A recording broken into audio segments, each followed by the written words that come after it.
عبير محيسنة من مخيم اللاجئين إلى القصر الملكي الأردني، ومن لاجئة فلسطينية لابنة ملك الأردن المدللة.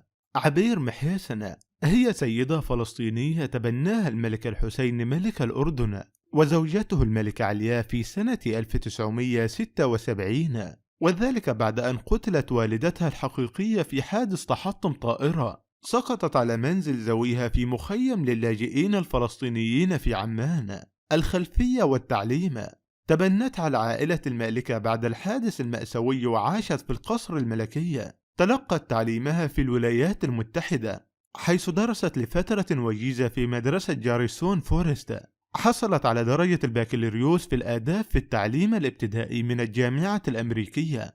نالت درجة الماجستير في الآداب في إدارة الرياضة والتربية البدنية من جامعة فيرجينيا. الحياة الشخصية: الأميرة هيا والأمير علي هما أشقاء عبير بالتبني. كانت جدتهما المشتركة من والدتهما بالتبني هي حنان بهاء الدين طوقان.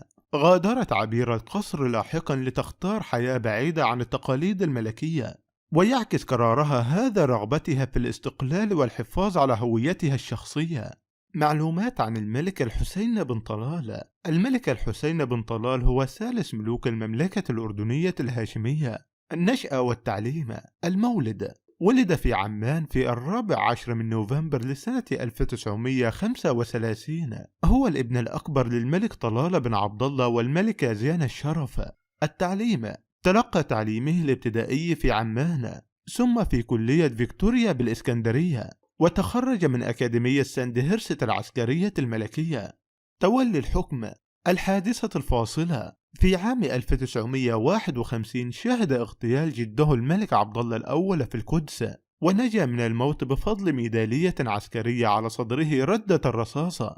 التتويج: نودي به ملكا في 11 من أغسطس لسنة 1952، وذلك بعد تنازل والده عن العرش لأسباب صحية، وتسلم سلطته الدستورية في 2 من مايو لسنة 1953.